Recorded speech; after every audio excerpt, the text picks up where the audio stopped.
जय श्री कृष्ण मित्रों, मैं प्रियंका स्वागत करती हूँ आपका जीवन और आध्यात्म में। कैसे हैं आप सब? भगवान श्री हरि की कृपा आप सब पर बनी रहे। दोस्तों, आज मैं आप लोगों के लिए कहानी लेके आई हूँ 7 मूर्खों की। तो चलिए कहानी सुनते हैं। एक किसान था, उसके 7 पुत्र थे।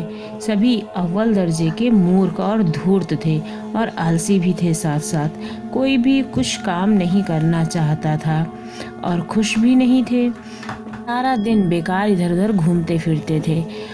उनमें से एक भी स्कूल नहीं गया था। सभी अनपढ़ थे। खाने को बढ़िया बढ़िया स्वादिष्ट भोजन और आराम करने को आरामदायक बिस्तर उन्हें चाहिए था। उन्हें कठिन मेहनत के विचार करने भर से भी उनके हाथ पांव फूल जाते थे। उनका बाप अब बूढ़ा हो चुका था, अब चलने फिरने से लाचार हो गए थे। अगर आलसी मूर्ख बेटे को काम करने को कहते तो वे सभी बाप को खरी खोटी सुनाकर खामोश कर देते थे। किसान अपने नालायक पुत्रों से अत्यंत बेबस हो गया था। सभी पुत्र अपने से बड़ों की नेक सलाह नहीं मानते थे। किसान की पत्नी मर चुकी थी। बूढ़ा बड़ी ही कष्टदायक स्थिति से गुजर रहा था।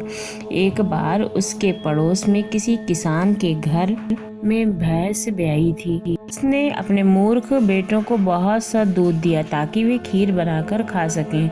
अब दूध तो मिल गया था, पर मूर्खों को खीर बनानी तो आती नहीं थी और चिंता इस बात की थी कि बनाए कौन, सीखे कौन। सभी नालायक बेटे बाप के पीछे पड़ गए कि अब उन्हें खीर बनाकर दे। तो किसान बीमार था, फिर भी पुत्रों के मन को रखने के लिए लड़खड़ाते हुए वह खीर बनाने के लिए खड़ा हुआ। 7 बेटे खीर खाने को बेताब थे। एक ने खीर चखी तो उसमें शक्कर नहीं थी। बड़े भाई ने छोटे से कहा, दुकान पर जाओ और एक आने की शक्कर ले आओ, तब तक खीर भी ठंडी हो जाएगी। जल्दी से जाओ और जल्दी से आओ। तब छोटा वाला बिदक कर गरजता है कि मैं क्यों जाऊं, दूसरे वाले को बोलो ना, मेरे से नहीं जाया जाता है। उसने कोरा जवाब दे दिया तो उससे भी छोटे वाले भाई से शक्कर लाने को कहा गया तो वह दहाड़ उठा, मेरे से नहीं जाया जाता दुकान पर, छोटे से कहो वह ले आएगा शक्कर, मेरे तो पैर में दर्द है। उसने भी स्पष्ट इनकार कर दिया। इस तरह 7 आलसी मूर्ख भाई एक दूसरे से शक्कर लाने को कहते रहे, मगर दुकान पर एक भी नहीं गया। तब उन्होंने फैसला किया कि सारे भाई खामोश होकर बैठ जाएंगे, जो पहले बोलेगा वही शक्कर लाने जाएगा। इस तरह सारे भाई खामोश होकर बैठ गए। सामने भाप छोड़ती गरम गरम खीर का पतीला रखा हुआ था। काफी देर तक सभी चुपचाप बैठे रह गए और इंतजार कर रहे थे कि कोई तो गलती करे और कोई बोले और वही शक्कर लाने के लिए जाए, उसको ही सभी शक्कर लाने जाने के लिए कहेंगे। मगर 7 के 7 भाई अपनी धुन के पक्के थे। एक भी नहीं बोला। खीर ठंडी हो गई। रात के 2 पहर गुजर चुके थे। सब एक दूसरे को देख रहे थे, किसी से गलती हो और उसे दुकान पर भेजा जाए।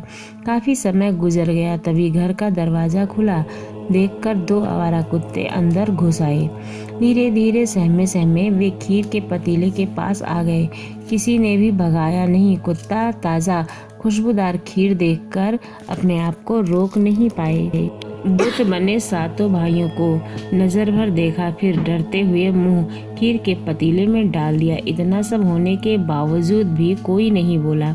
सभी पत्थर की मूर्ति बने रहे। कुत्तों के हौसले बढ़ गए। जल्दी जल्दी खीर खाने लगे। 2 कुत्ते तो खा ही रहे थे, 3-4 आवारा कुत्ते और आ गए उनको देखकर। सब के सब खाए जा रहे थे।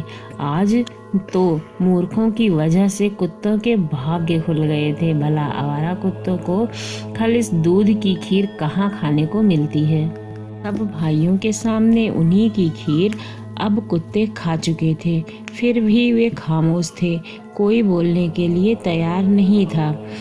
कहीं दुकान पर शक्कर लेने ना जाना पड़े, इस डर से उनके देखते ही देखते सारा पतीला खाली हो चुका था। अब कुत्तों का पेट तो भर गया था। अब वे खिसकने लगे। उनमें से एक शरारती कुत्ता भी था। जाते जाते मूर्ख के मुंह को चाटने लगा। वह अनुमान लगा रहा था कि ये 7 भाई जिंदा हैं या फिर पत्थर के बन गए हैं। उनके जैसे ही उनका मुंह चाटना आरंभ किया तो वह बड़ी जोर से चीखा। ऐसा कहते ही सभी कुत्ते भाग गए। बड़ा मूर्ख बोला, छोटा हार गया, छोटा हार गया, अब दुकान से जाकर शक्कर लाओ।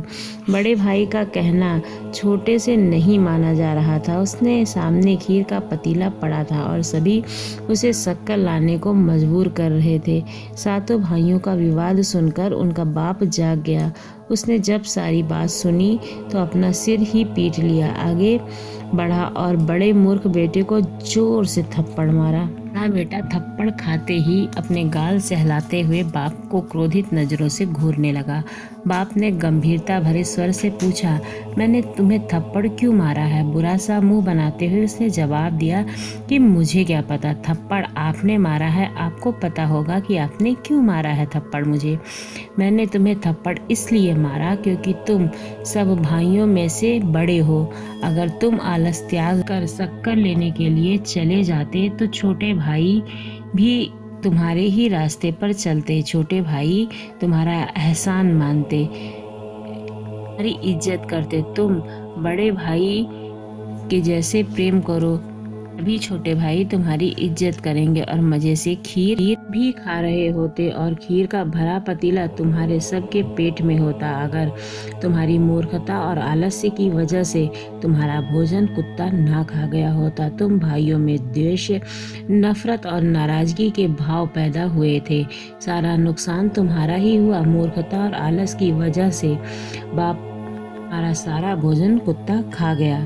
बापू उसे समझाता रहा। बाप के समझाने पर सभी को अपनी अपनी गलती का एहसास हुआ और उन्होंने भविष्य में वैसी गलती ना करने का निर्णय लिया। इसलिए हम सभी को आलस्य नहीं करना चाहिए और समय पर अपना काम करना चाहिए। यदि हम समय के अनुसार अपने कार्य को कर लेते हैं तो हमारे संपूर्ण कार्य अच्छी तरह से संपन्न हो जाते हैं। आपको ये कहानी कैसी लगी ज़रूर बताइए। अगर अच्छी लगी हो तो हमारे चैनल को सब्सक्राइब करना ना भूलिए।